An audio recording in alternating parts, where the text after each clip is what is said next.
జనసేన అధినేత power star Pawan Kalyan గారు ప్రస్తుతం ఆంధ్రప్రదేశ్ రాష్ట్ర రాజకీయాల్లో కీలకంగా వ్యవహరిస్తున్న విషయం మనకందరికీ తెలిసిందే. ఇప్పటికే ఆయన పోటీ చేస్తున్న స్థానం ప్రకటించేశారు. పిఠాపురం నియోజకవర్గం నుంచి ఆయన ఎమ్మెల్యే అభ్యర్థిగా బరిలోకి దిగుతున్నారు. ఇకపోతే కూటమి అభ్యర్థిగా ఆయన బరిలోకి దిగి అత్యధిక మెజారిటీతో గెలిపించుకోవాలని ఇప్పటికే టీడీపీ, జనసేన, బీజేపీ శ్రేణులు అనుకుంటున్న విషయం మనకందరికీ తెలిసిందే. మరోవైపు పవన్ కళ్యాణ్ గారు ప్రస్తుతం ఆంధ్రప్రదేశ్ రాష్ట్రంలో ప్రచారాల పర్వాలతో దూసుకెళ్తున్న విషయం తెలిసిందే. ఇటీవలే నారా చంద్రబాబు నాయుడు గారితో తూర్పుగోదావరి మరియు పశ్చిమ గోదావరి జిల్లాల్లో రోడ్ షోలు నిర్వహించిన విషయం మనకందరికీ తెలిసిందే. ఇకపోతే తాజాగా ఆయన బెంగళూరులో కూడా ప్రచారానికి సిద్ధమవుతున్నారట.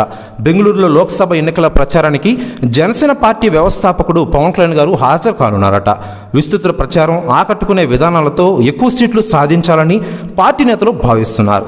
ఇందులో భాగంగా తెలుగు మాట్లాడేవారు ఎక్కువగా ఉండే చిక్కబళ్ళాపూర్, కోలారు, బళ్ళారి, రాయచూరు ప్రాంతాల్లో పవన్ కళ్యాణ్ గారు రోడ్ షో నిర్వహించాలని నిర్ణయించుకున్నారట.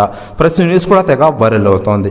ఇక ఇదిలా ఉండగా పిఠాపురంలో ప్రస్తుతం ఎక్కడ చూసినా పవన్ కళ్యాణ్ గారి పేరే వినపడుతోంది. మరోవైపు పవన్ కళ్యాణ్ గారి పిఠాపురంలో క్రేజ్ చూసి ఏకంగా మోడీ గారే స్పందించారట. తాజాగా ఆయన మాట్లాడుతూ పవన్ కళ్యాణ్ గారు ఆంధ్రలో గొప్ప లీడర్ అయిపోయారు, ఆయన ప్రజల్లోకి బాగా వెళ్ళిపోయారు, ఈసారి అసెంబ్లీ తక్కువ వెళ్తారు, పిఠాపురంలో అత్యధిక మెజారిటీతో పవన్ కళ్యాణ్ గారు గెలుస్తారు అంటున్నట మోడీ గారు. ప్రెస్ న్యూస్ కూడా తెగ వైరల్ అవుతోంది. కాకపోతే ఆంధ్రప్రదేశ్కి సరిహద్దున ఉండే జిల్లాల్లో పవన్ కళ్యాణ్ గారి ప్రభావం ఉంటుందని భావిస్తున్న విషయం తెలిసిందే. అందులో అనుగుణంగా ప్రచారానికి కార్యక్రమం చేస్తున్నారు.